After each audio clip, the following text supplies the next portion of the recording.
Well, there she is. I think I might try and tackle on that today. But a couple of you guys, and this new subscribers and that, have asked about some stuff, so you know what, I guess I'm not in no hurry. I ain't out to set any speed records with this truck. Just out to have something to keep doing. Well, anyway, let's see. So how's everybody today? Well, yeah, I'm moving around a little better today.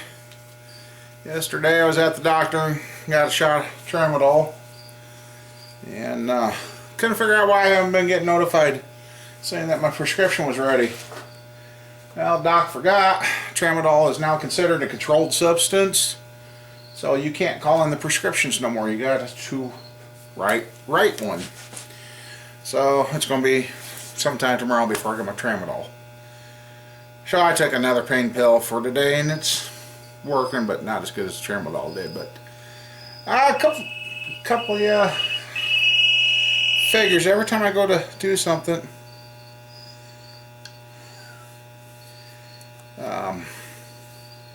Just a second, sorry.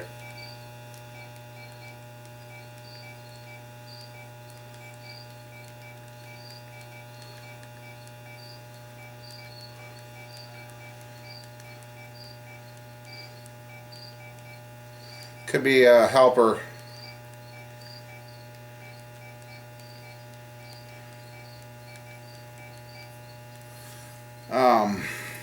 Sorry about that. Could be a helper that I could get today. So I guess I gotta answer when I can.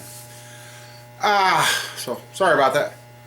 Anyway, the tramadol, and oh shit, I hate this, and this is the other problem I'm having. Very short-term memory.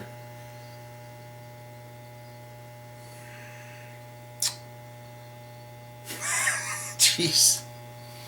Oh, well, I don't know if this is what I was going to get to or not, but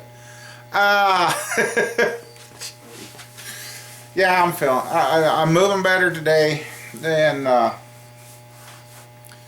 that shot really helped, but boy did it knock me on my butt yesterday. There was just no way I could do anything. And oh, that was the prescriptive, not hair and nothing. It's a controlled substance, so he's got to write a script, so tomorrow. And okay, a couple of you asked, you'd like to know a little bit backstory about how I got started on the woodworking and the mower, the mechanics. Jeez, I can't talk. Well, when I was younger, well, let's see, I was probably about 6-7 years old, and we had an old Montgomery Ward riding lawnmower, and that was a big thing back in the day. Little 32-inch deck on it, if it was even that big. It was a fun little mower, fast little mower, because I kind of used it as a goat cart as I got older. But one day,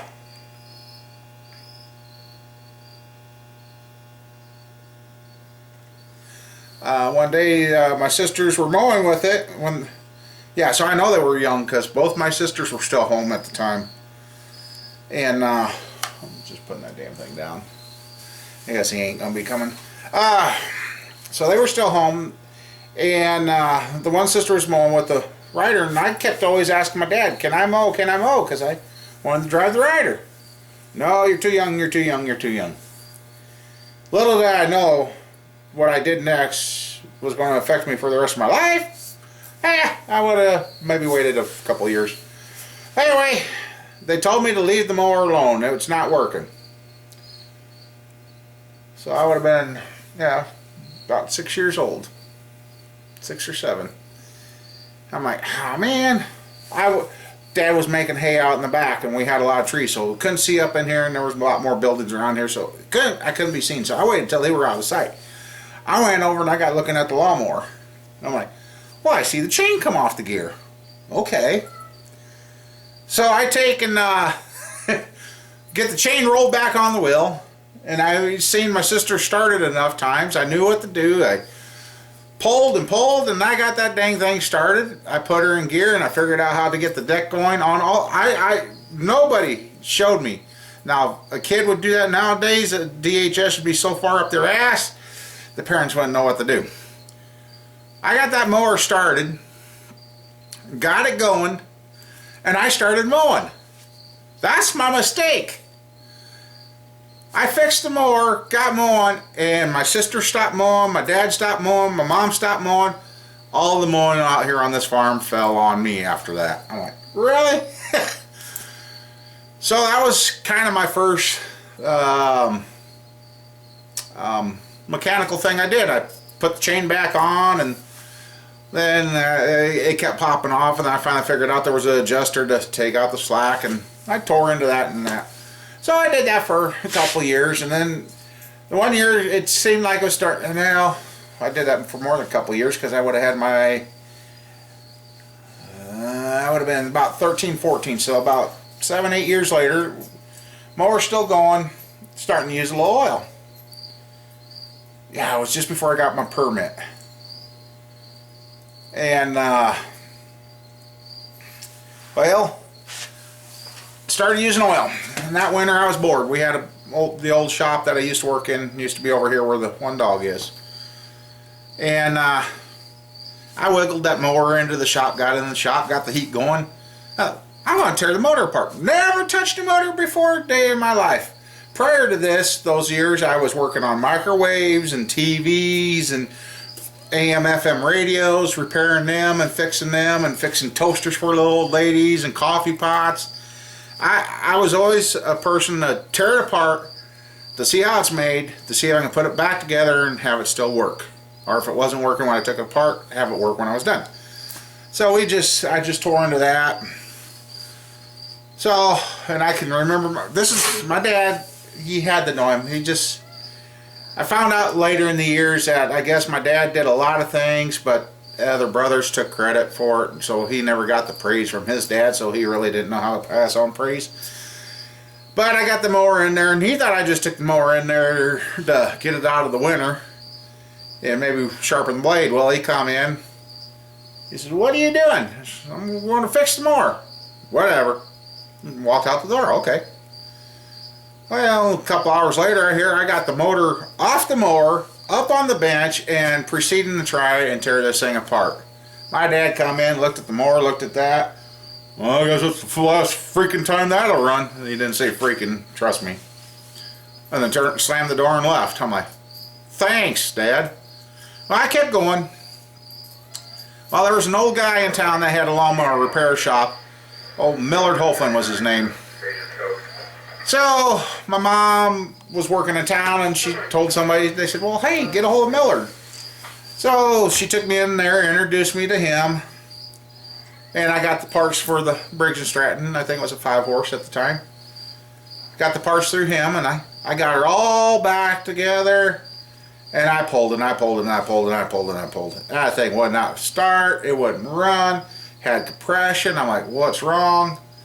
So Millard, Mom took me in the Millard, and I talked to him, and he says, well, he started asking me questions. What did you do? And da-da-da-da-da. And I did everything. He said, well, did you get it in time? And I looked at him and said, what do you mean in time? He said, did you line up the dots? I'm like, what dots? He said, well, bring it in. We'll see what you did.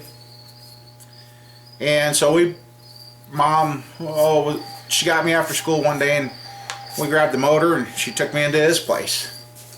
Now, I don't know if my mom paid him or if he just did this out of the kindness of his heart, but we started, he says, all right, show me what you did. I said, okay. Well, he had me tear the whole motor down like I'd done and laid it all out, and he says, you did everything right.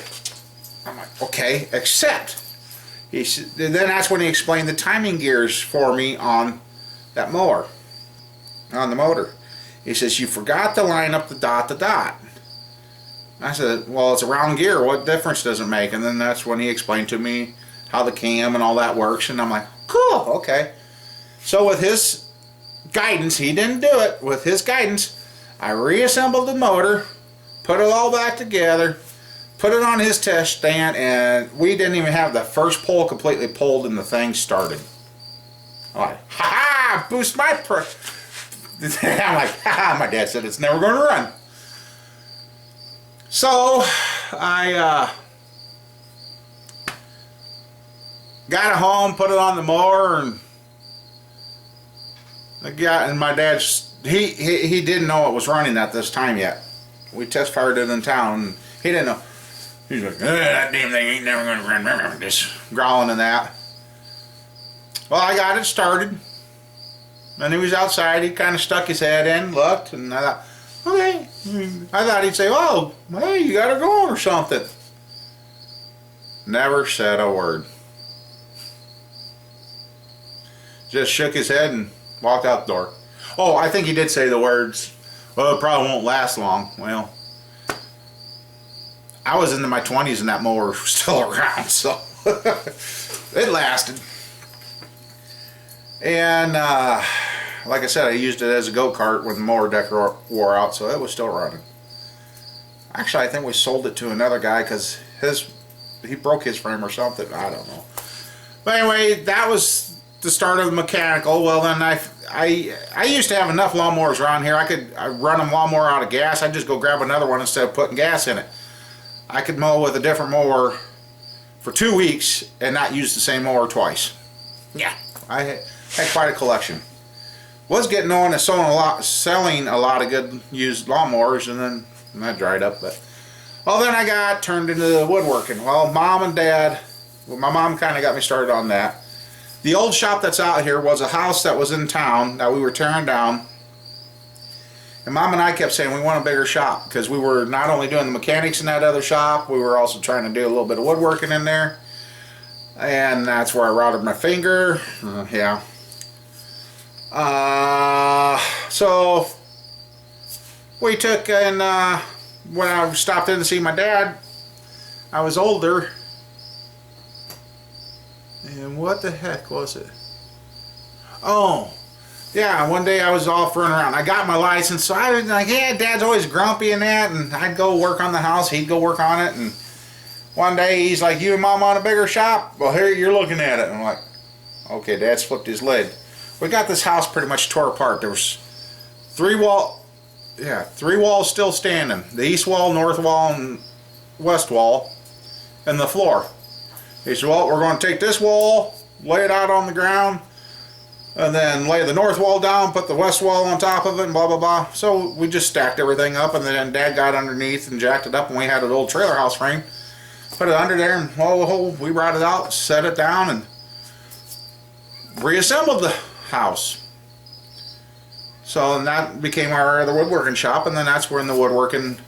My mom was always into doing the little knick-knacky stuff. It started out as knick-knacky stuff, and then it just kind of ballooned, and then up until a couple of years ago, I was making kitchens, redoing antique furniture, just everything.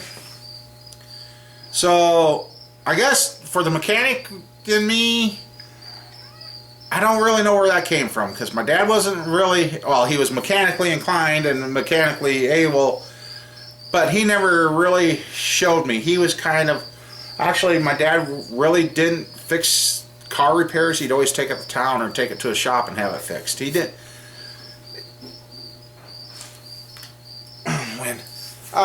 My dad had made a few tools, and I've still got some of them.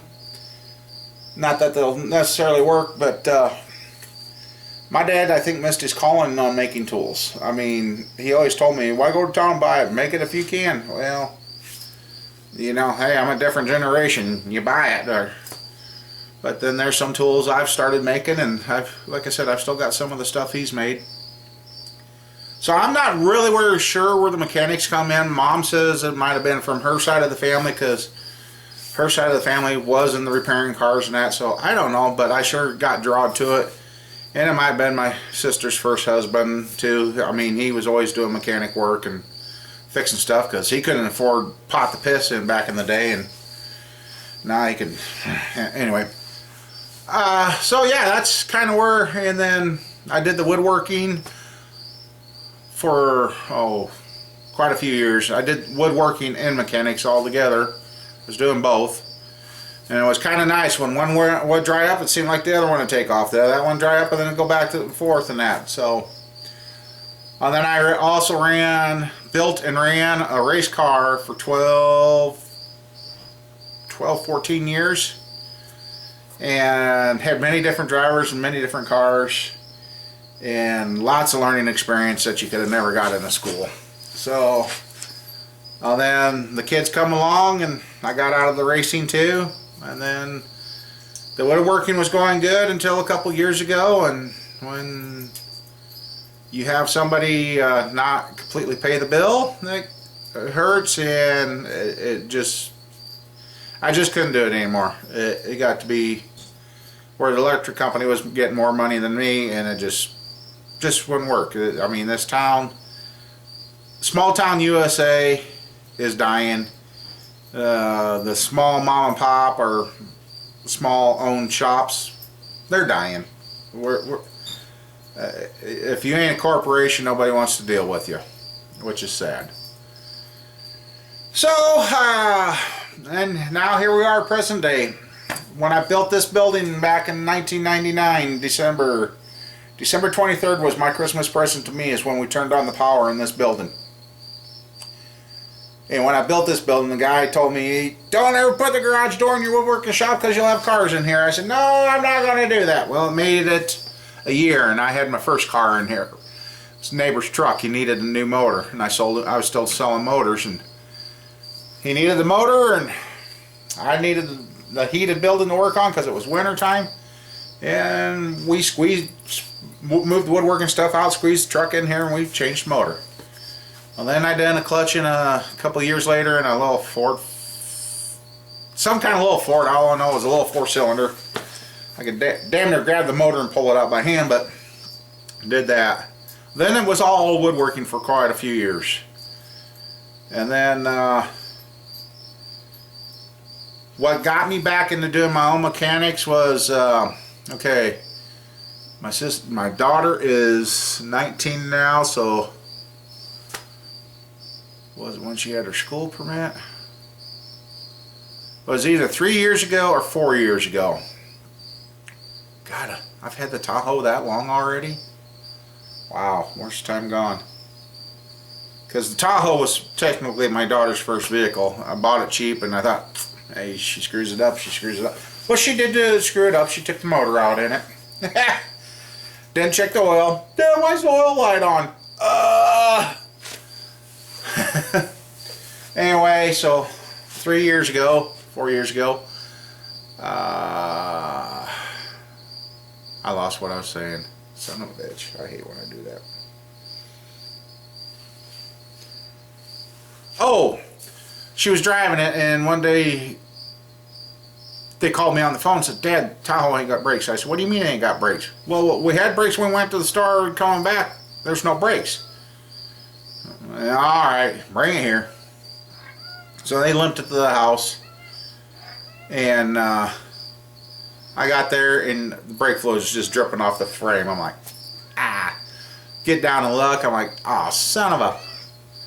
Up behind the gas tank. And I hadn't been doing much mechanic, and then I knew it was a bitch to get to the tank. Up behind the gas tank is where the brake line blew. And so we took it to the shop here in town.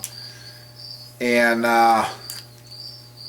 the brake line, simple brake line, I mean, it was, they just had to put it up on the hoist and move the tank back and put the brake line in. When they charged me $350 to install that brake line, I looked at the wife, I says, no more. We cannot afford to be paying other people to fix these vehicles. So that's when I start, because at one time I sold off damn near all my mechanics tools except for what my mom and dad and family had bought for me. I kept the sentimental tools, but everything else I had pretty much got rid of. So I looked at the wife, I said, we can't afford this. And then her Intrepid started acting up, and that was killing us.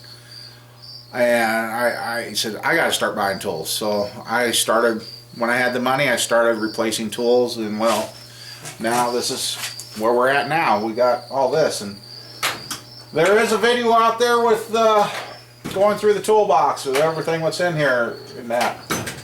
So I started buying the tools, and yeah, I know I've got a small fortune in the tools, but the price, the money it saved us over paying the shops in town. I mean, it's just crazy. So that's what I'm trying to do, and I know one of you said you probably could help me get a tranny rebuild off of eBay. You know, I probably could, but the shipping costs and that. But it's been years since I rebuilt a transmission, and I've watched some of these. Actually, these newer trannies almost look easier to do than what the old Turbo 350s were. I know some of you are going, oh, no, those Turbo 350.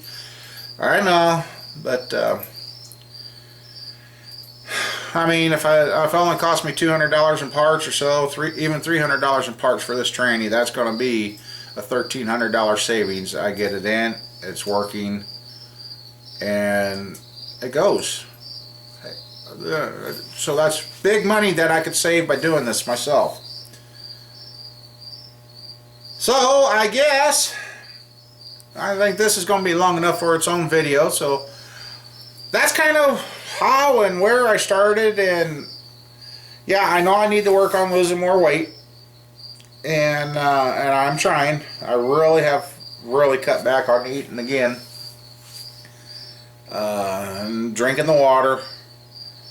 I know I gotta get more physical active, but this last couple months with the hot heat and that, I couldn't breathe well. And then, like I said, up until 2 days ago, the pain in my feet and my legs, just, I'm like, ah.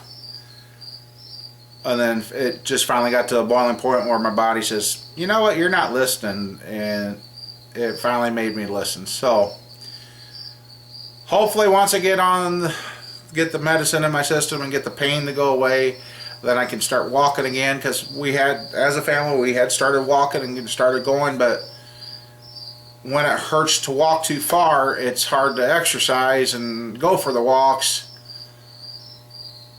And I really want to, because I really want to be around for a lot longer.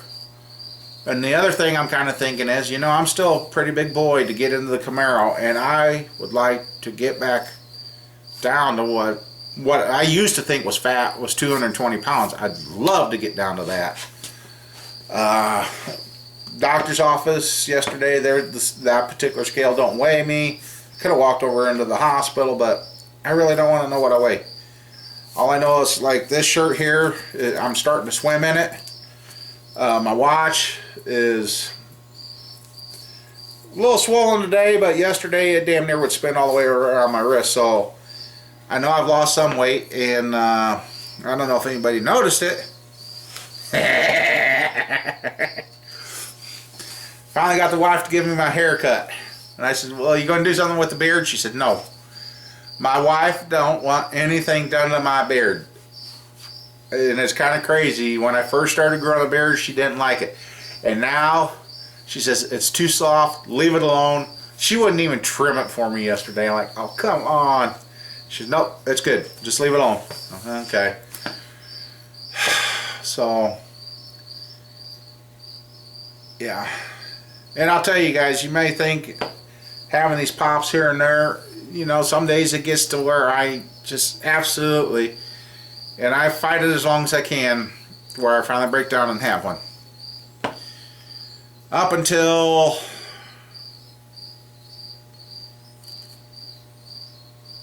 Crystal is, what is she now? 14?